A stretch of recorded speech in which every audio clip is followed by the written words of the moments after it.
हाँ जी दोस्तों, तो क्या स्टेजेस हैं जो कि फॉलो किए जाते हैं डबल एंट्री सिस्टम के अंदर। तो हमने बेसिकली अकाउंटिंग के स्टेजेस देखे कि अकाउंटिंग जब की जाती है तो किस तरीके से होती है। हमने स्टार्टिंग के अपने थ्योरीज में इन चीज़ों को कवर किया था, जहां हमने देखा था कि कोई भी अपने पास ट्रांजैक्शन आएगा, कोई भी अगर ट्रांजैक्शन है तो उसके अंदर हम क्या करते हैं, सबसे पहले काम करते हैं हम आइडेंटिफिकेशन का, कि वो आइडेंटिफिकेशन किया जाता है कि वो जो ट्रांजैक्शन है वो बिजनेस ट्रांजैक्शन है या नहीं है।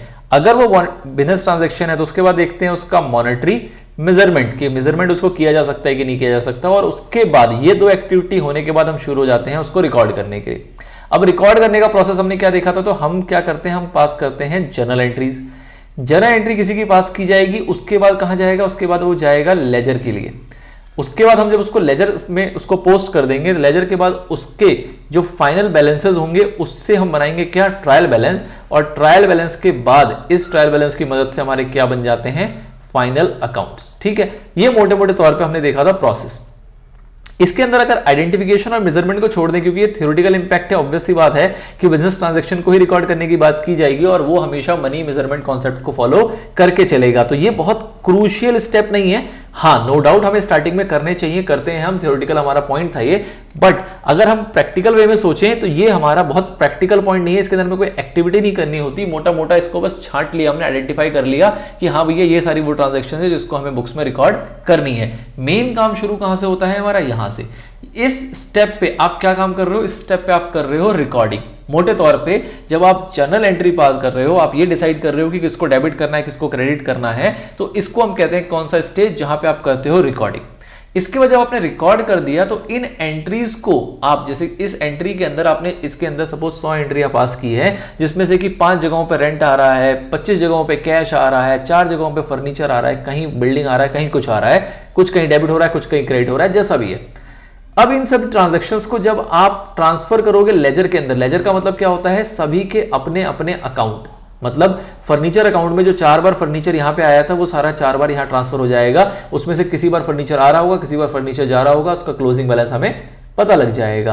कैश अगर इसके अंदर 25 बार आ रहे थे तो उसको 25 बार को आप ट्रांसफर करोगे लेजर अकाउंट के अंदर, और फिर क्लोजिंग मतलब उसका नेट करते हुए, कई बार पैसा आया होगा, कई बार पैसा गया होगा, नेट करके कैश कितना बैलेंस है वो आपको पता लगेगा कहां पे, लेजर के अंदर। तो सभी के बैलेंसेस हम कहां पे निकालते हैं, लेजर के अंदर, जिसके अंदर हम बोलते हैं कि सभी अकाउंट को आपने क्या कर दिया, क्लासीफाई कर दिया। सभी अकाउंट को क्या कर दिया आपने, क्लासीफाई कर दिया, अपने अपने घरों में उसको पहुंचा दिया। अब जो भी इसके बैलेंसेस हैं वो बैलेंसेस को फर्दर आप कहां पे लिस्ट डाउन करोगे, आप लिस्ट डाउन करते हो ट्रायल बैलेंस के अंदर। ट्रायल बैलेंस के अंदर हम क्या करते हैं कि अगर मैंने 25 लेजर बनाए हैं तो उस 25 लेजर को मैं कहां लिखूंगा, ट्रायल बैलेंस के अंदर। उसमें से किसी लेजर का बैलेंस होगा डेबिट, किसी लेजर का बैलेंस होगा क्रेडिट। पर यह भी पक्की बात है कि जितना भी डेबिट का टोटल आ रहा होगा और जितना भी क्रेडिट का टोटल आ रहा होगा वो दोनों के दोनों क्या होंगे, सेम। इस तरीके से हमारा ट्रायल बैलेंस हमारा यहाँ पे मैच हो जाएगा, जिसको हम कहते हैं कि हमारी अरिथमेटिकल एक्यूरेसी यहाँ पे पता लग जाती है। And because of the feature of double entry system ये हमारा मैच होके चलता है। और फिर इस ट्रायल बैलेंस की मदद से आप फर्दर कहां पे जाते हो, फाइनल अकाउंट बनाने के लिए, जहां पे आप प्रॉफिट एंड लॉस अकाउंट और बैलेंस शीट बनाते हो, और वो आपका कंप्लीट फाइनेंशियल स्टेटमेंट होता है जो कि आप अपने यूजर्स वगैरह को शो करते हो।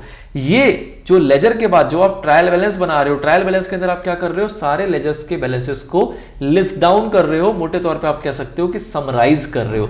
तो जो ये समरी तैयार करते हैं हम सभी बैलेंसेस का, उसको हम बोलते हैं क्या, कौन सा स्टेज, हमारा लास्ट स्टेज, जहां पे हमने समरी तैयार कर लिया, ट्रायल बैलेंस बना लिया, और इसकी मदद से आप फाइनेंशियल स्टेटमेंट्स प्रिपेयर करोगे। तो मोटे तौर पे अगर बात की जाए तो 3 स्टेज है। पहला स्टेज जहां पे आप रिकॉर्ड कर रहे हो, दूसरा स्टेज जहां पे आप क्लासिफिकेशन कर रहे हो, अपने अपने घरों में पहुंचा रहे हो सभी के बैलेंसेस को, और थर्ड स्टेज जहां पे आप उसकी एक समरी तैयार कर रहे हो कि हाँ भैया इतने सारे बैलेंसेस है जिसका डेबिट आइटम है, इतने सारे बैलेंसेस जिसका क्रेडिट आइटम है, उसकी मदद से, उस समरी की मदद से आप अपने फाइनेंशियल स्टेटमेंट्स तैयार करोगे। ठीक है, तो ये समरी बनाना हमारा थर्ड स्टेप हो जाता है। तो अगर स्टेजेस की बात करें डबल एंट्री सिस्टम, तो ये मोटे तौर पे आपको 3 स्टेज बता के चलता है। पहला स्टेज है आपका ओरिजिनल रिकॉर्ड, दूसरा है क्लासिफिकेशन, और तीसरा है आपका समरी। ओरिजिनल रिकॉर्ड जब हमने बात की थी रिकॉर्डिंग की, तो वहां पे हमने देखा था कि जर्नल एंट्रीज जो है ना वो पास की जाती है। बट अगर कोई बड़ी बिजनेस ऑर्गेनाइजेशन है जहां पे ट्रांजैक्शंस बहुत सारी हैं, तो वहां पे हम क्या करते हैं, हम जर्नल एंट्रीज को थोड़ा सा स्ट्रीमलाइन करने के लिए कुछ एक सब्सिडरी बुक्स भी बनाते हैं। सब्सिडरी बुक्स का मतलब क्या हो गया कि सारी परचेज की ट्रांजैक्शन को एक परचेज बुक में दिखाते हैं, सारी सेल्स की ट्रांजैक्शन को सेल्स की बुक में दिखाते हैं, मतलब कि जर्नल के ऊपर ज्यादा लोड ना आ जाए, इसलिए हम कुछ तो एंट्रीज पास करते हैं, कुछ तो हम एंट्रीज पास करते ही करते हैं, लेकिन कुछ एक ट्रांजैक्शंस के लिए हम सेपरेट बुक्स तैयार करते हैं जिसको हम बोलते हैं सब्सिडरी बुक्स। ठीक है, ये कब करना पड़ता है?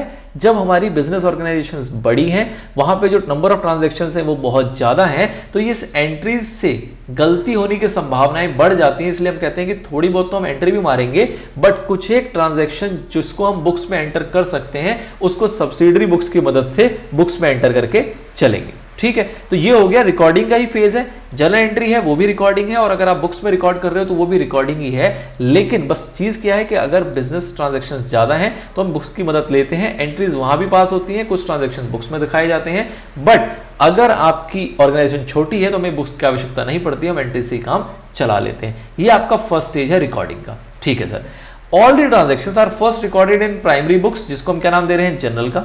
When the business is big one, the number of transactions is large, उस केस में क्या होगा? Journal is divided into various books such which are called subdivision of journal या फिर सब्सिडरी बुक्स। ये आप अपने बुक्स में देखोगे, अपने 11th के चैप्टर्स में देखोगे, आपको एक चैप्टर पढ़ना है जहां पे सब्सिडरी बुक्स हम बनाना सीखेंगे, उसके ऊपर उसकी चर्चाएं की जाएंगी। द पॉइंट इज कि आप एंट्री करना भी सीखोगे और बुक्स बनाना भी सीखोगे, और दोनों को जरूरत कब पड़ रही है वो आपको यहाँ पे बता दिया गया कि बुक्स की आवश्यकता कब पड़ती है, जब हमारे बिजनेस ऑर्गेनाइजेशंस बड़ी होती हैं और ट्रांजैक्शन जो होते हैं वो बहुत ज्यादा होते हैं। ठीक है, नाउ दस रिकॉर्डिंग इन जर्नल, चाहे जर्नल में रिकॉर्ड करें चाहे सब्सिडरी बुक्स में रिकॉर्ड करें, ये आपका क्या है? ये फर्स्ट स्टेज है किसका? डबल एंट्री सिस्टम को। इस स्टेज को हम क्या बोलते हैं? इसको बोलते हैं ओरिजिनल रिकॉर्ड स्टेज। मतलब इस स्टेज पे आपकी बुक्स ऑफ अकाउंट्स के अंदर ट्रांजैक्शंस का ओरिजिनल रिकॉर्ड किया जाता है। नाउ ये स्टेज हो गया, इसके बाद अगला स्टेज कौन सा आएगा? अगला स्टेज आएगा आपका क्लासिफिकेशंस का। क्लासिफिकेशन में आप मोटे मोटे तौर पे क्या कर रहे हो? आप बना रहे हो लेजर। लेजर क्या होता है सर? हर किसी का अपना अपना अकाउंट, उसको हम क्या बोलते हैं? लेजर बोलते हैं। इस लेजर के अंदर हम क्या करते हैं? हर किसी के ट्रांजैक्शंस को उसके लेजर में, जो उसका रिस्पेक्टिव अकाउंट है, कह लो जो उसका घर है, उसके घर में उसको हम नोट कर देते हैं। कुछ डेबिट होता है, कुछ क्रेडिट होता है, और अल्टीमेटली एक बैलेंस निकल के आता है जिसको हम बोलते हैं कि बताओ कितना लेना है, कितना देना है। या फिर अगर कोई खर्चे का लेजर होगा तो जैसा कि आपने नॉमिनल अकाउंट के रूल में देखा कि कितना टोटल खर्चा हुआ, आपको ये पता लग जाता है उस लेजर से। ठीक है, तो इन this stage all transactions recorded in the general और सब्सिडरी बुक्स आर ट्रांसफर्ड, मतलब जो भी जनरल में था, जो भी सब्सिडरी में था, उन सभी को ट्रांसफर किया जाता है, पोस्ट किया जाता है in a classified form to another book which is called ledger. ठीक है, क्लासिफाइड फॉर्म में एक अच्छे तरीके से, सुंदर तरीके से उसको एक अलग बुक में ट्रांसफर कर दिया जाता है, जिसको हम लेजर बोलते हैं। लेजर का बेसिक लिटरल मीनिंग क्या है वो मैंने आपको बताया कि आप अकाउंट्स बना रहे हो, सेपरेटली अकाउंट्स बना रहे हो, उसके अंदर उन सभी के बैलेंसेस फाइंड आउट करोगे, जो भी आपके पर्सनल अकाउंट होंगे उसके बैलेंसेस पता लगेंगे, जो भी एसेट्स के अकाउंट होंगे, जो भी रियल अकाउंट होंगे उसके बैलेंसेस पता लगेंगे, और जो भी नॉमिनल अकाउंट होगा उसके बैलेंसेस नहीं पता लगेंगे, उसके आपको टोटल्स पता लगेंगे हेड वाइज कि टोटल एक्सपेंस कितना है, सैलरी टोटल कितना है, रेंट टोटल कितना है, कमीशन टोटल कितना है, ये सब आपको पता लगेगा। इस स्टेज को आप बोलते हो क्या? Classification stage.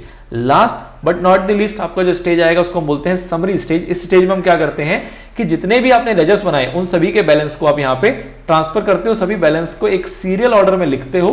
कुछ बैलेंसेस आपके डेबिट के होंगे, कुछ बैलेंसेस क्रेडिट के होंगे, और उन सभी बैलेंसेस का टोटल जो है वो आपका इक्वल होके चलता है। ठीक है sir, now in this stage all the accounts in the ledger are balanced off and reput in a list, मतलब एक लिस्ट में हम उसको अरेंज कर रहे हैं। Debit balances on one side and credit balance on the another side. Obvious सी बात है, कुछ बैलेंसेस डेबिट वाले होंगे वो एक तरफ आ जाएंगे, क्रेडिट वाले एक तरफ आ जाएंगे।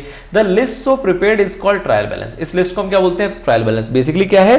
जितने भी लेजर्स हैं उसमें जितने भी अकाउंट्स बनाए गए हैं उन सभी का एक लिस्ट है, किसी का बैलेंस डेबिट, किसी का बैलेंस क्रेडिट, उस लिस्ट को हम क्या नाम देते हैं? ट्रायल बैलेंस का। The total of debit side of trial balance must be equal to the credit side, मतलब कि जो भी ट्रायल बैलेंस का डेबिट होगा वो क्रेडिट से बराबर होके चलेगा। ये बराबर होने का मतलब क्या है? If the two sides of the trial balance are equal the arithmetical accuracy of the accounts is proved, मतलब कि अगर ये इक्वल है, अगर ट्रायल बैलेंस मैच हो गया तो आपने जंग जीत ली। जंग जीत ली इन द सेंस कि आपके सारे जो लेजर्स बनाए हैं, जो भी आपने एंट्रीज की हैं, वो ये प्रूव हो जाएगा, ऐसा मान लिया जाएगा कि वो बिल्कुल एक्यूरेट है, उसमें अरिथमेटिकल एरर नहीं है। मतलब कि कॉन्सेप्चुअल अगर आपने कोई गलती करी होगी तो अलग बात है, आपने सैलरी का पैसा सैलरी में ना दिखा के रेंट में दिखा दिया होगा, अलग बात है, लेकिन कुल मिला के वो आपका अर्थमेटिकली कहीं कुछ गलत नहीं है, वो चीजें बराबर चल रही हैं। बट इसके अलावा भी कुछ एरर्स हो सकते हैं जो कि कॉन्सेप्चुअल लेवल के होंगे। बट कम से कम ये अरिथमेटिकल एक्यूरेसी यहां पे प्रूव करके चलता है अगर वो दोनों बराबर हैं तो। Now with the help of trial balance, अब ट्रायल बैलेंस की मदद से हम आगे कहां जाएंगे, हम बनाएंगे ट्रेडिंग अकाउंट।